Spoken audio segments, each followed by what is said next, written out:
नमस्कार दोस्तों, स्टोरी हवस 2.0 में आशीष के साथ आप सभी लोगों का फिर से स्वागत है। दोस्तों, मैं आशीष कुमार आप सभी लोगों के सामने फिर से एक और खौफनाक एपिसोड लेकर प्रस्तुत हो चुका हूँ। और ये जो एपिसोड या फिर ये जो घटना है दोस्तों, ये ऐसी घटना है जो आपके रोंगटे खड़े कर देगी। आपको पता चल जाएगा कि आत्मा भी सच में होती है या फिर ये सब बहाने होते हैं। तो दोस्तों, बिना देरी करते हुए मैं कहानी को शुरू करने जा रहा हूँ। तब तक आप अपने कानों में ईयरफोन लगा लें और शुरू हो जाइए आशीष के साथ। नमस्कार। आज की जो कहानी है दोस्तों, दीपक नाम के लड़के की है, जो कि बिजनेस का काम किया करता था। अपनी कंपनी को ग्रो कैसे करना है, आगे किस तरह से गेन करना है, किस तरह से मतलब कंपनी ग्रो करोगी, तो ऐसा सब कुछ दीपक का काम था। अपने बेसमेंट के ऊपर काम किया करता था और दीपक अपनी ज़िंदगी में काफ़ी खुश था। एक दिन वो दिल्ली से मदुरई जा रहा था, क्योंकि मदुरई उसे कंपनी की तरफ से कोई ऑफर आया था, तो वो वहाँ पर जा रहा था।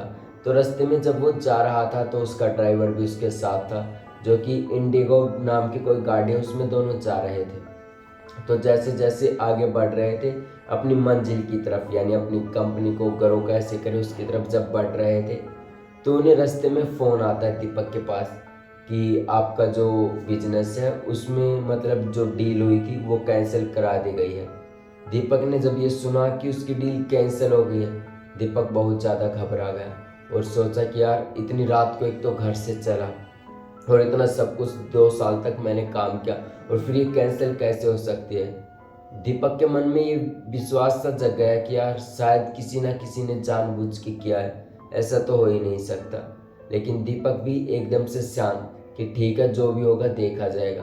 फिर दीपक सोचता है कि क्यों ना मैं चल ही पड़ता हूँ। तो वहाँ से तो कैंसिल की डील का ऑर्डर हो चुका था, लेकिन दीपक का मन किया कि मैं जाकर देखूँ कि मेन रीज़न क्या है, वहाँ पर पता करूँ, बात करूँ। तो दीपक वहाँ से निकल पड़ता है। जब दीपक रास्ते में जा रहा था तो रास्ते में एक ढाबा पड़ता है, वहाँ पर दीपक और उसका ड्राइवर उतरते हैं। जब दीपक का ड्राइवर मूतने जाता है यानी टॉयलेट करने जाता है, और तभी दीपक वहीं पर परांठे खाने लगते हैं। जो ढाबा था पास में ही, मतलब झाड़ियाँ होती हैं, वहाँ पर दीपक का ड्राइवर मूतने चला गया था।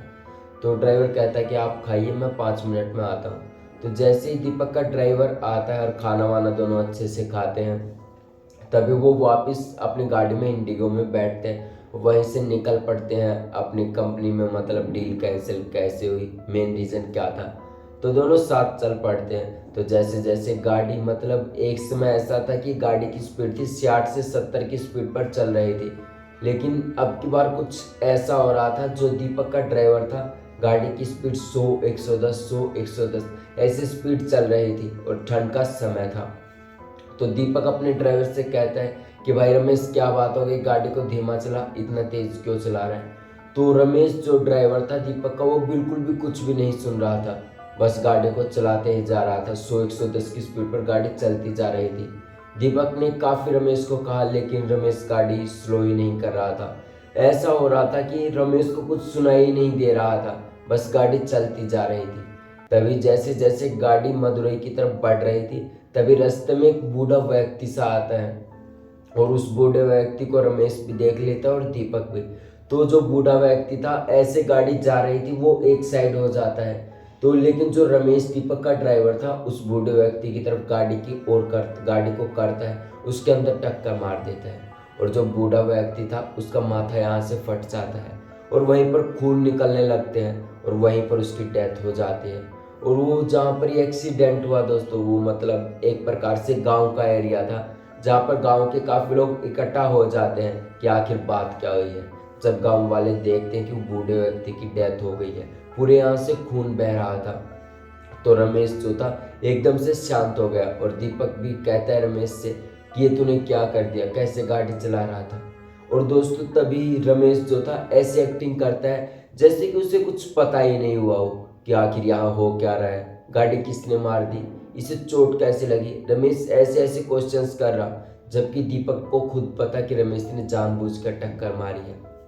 धीरे धीरे रमेश और दीपक में बहस होने लगी। जो दीपक का जो ड्राइवर था रमेश, उसके साथ उसकी बहस हुई कि ये क्या कर दिया तूने, क्यों तुझसे कितनी बार कहा कि गाड़ी स्लो चला। तो उसने जो ड्राइवर था रमेश, उसने कहा कि साहब मुझे कुछ नहीं पता, गाड़ी ऐसे कैसे चल रही थी, मुझे सच में कुछ नहीं पता। तो दीपक भी कहता है कि ठीक है, अब जेल जाना पड़ेगा, गांव वाले इकट्ठा हो गए थे। तो आसपास का जो इलाका था, जहाँ का पुलिस थाना था, वहाँ पर बातचीत हुई।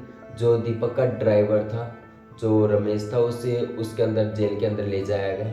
तभी दीपक थोड़े से दिन बाद यानी 2 से 3 दिन बाद अपने घर जाता है और गांव के बारे में पता करता है कि यहाँ पर असल में मेन घटना क्या थी और वहाँ पर क्या हुआ था। तो दीपक को पता चलता है कि आज से करीबन 10 दिन पहले इस बूढ़े व्यक्ति ने एक लड़के को ऐसे ही मार डाला था, क्योंकि वो एक लड़की से प्यार करता था और उस लड़की को भी ऐसे ही तड़पा तड़पा कर मारा था। और वहाँ की ज़्यादा कहानी का पता लगने के बाद जो दीपक है उसको पता चला कि ये सब जो भी हुआ है वो स्पिरिट थी। जिस लड़की से जो लड़का प्यार करता था उसकी स्पिरिट थी, आत्मा थी, जिसने कि जो उसका ड्राइवर है रमेश को पोजेस्ट कर दिया था। जिसके बाद से रमेश के साथ जब वो टॉयलेट करके आया तो झाड़ियों से, तभी उसके साथ ऐसा हुआ। तो ये सब सारा उसने दीपक ने कंज्यूम कर लिया था कि शायद इसी कारण से ये सब कुछ हुआ है। और जो दीपक है उसने पुलिस स्टेशन में सारी घटना बताई, जो कि गांव के आसपास जो भी हुआ था कि इस बूढ़े व्यक्ति के कारण ही ऐसा कुछ हुआ और इसने ऐसे मरवा दिया था, मार दिया था, जिसके कारण रमेश के अंदर स्पिरिट पोजेस्ड आत्मा प्रवेश करी, जिसके कारण उस बंदे की आत्मा ने ये सब कुछ करवाया। तो पुलिस भी इस बात की पूरी तरह से छानबीन करती है। 2 से 3 दिन बाद पुलिस को भी पता चलता है कि हाँ, ऐसा ही केस कुछ चल रहा था, जिसके कारण एक बूढ़े व्यक्ति ने एक लड़का और लड़की को मरवा दिया था। जब पुलिस ने इस पूरी बात की छानबीन की और उसे पूरी तरह से यकीन हो गया कि हाँ, रमेश बेगुनाह है, तो इसका मतलब जो सॉल्यूशन था वो जल्द ही कर दिया। रमेश जो जेल के अंदर था, दीपक का ड्राइवर, उसे तुरंत ही बाहर निकाल दिया और उसे आज़ाद कर दिया। और रमेश ने भी दीपक से, जो उसका साहब, उनसे कहा कि साहब आपने देख लिया ना, इसमें मेरी कोई गलती नहीं है। जब मैं वहाँ से निकला तो मेरे साथ कुछ ऐसा ही हुआ था कि शायद किसी ने मुझे पोजेस्ट किया, जिसके कारण ये सब कुछ हुआ। तो जो दीपक है जो साहब है रमेश का, वो रमेश को माफ़ कर देता है और कहता है कि कोई बात नहीं, चला मतलब जो डील थी वो देखने चलते हैं। तो पता नहीं क्या होता है, वो डील भी एक्यूरेट सही हो जाती है, कैंसिल की जगह ओके हो जाती है और जो दीपक था उसका काम भी फिर से सही चल जाता है और कंपनी फिर से ग्रो करने लगती है। तो दोस्तों, ये थी आज की कहानी जो मैंने विजिट करी है।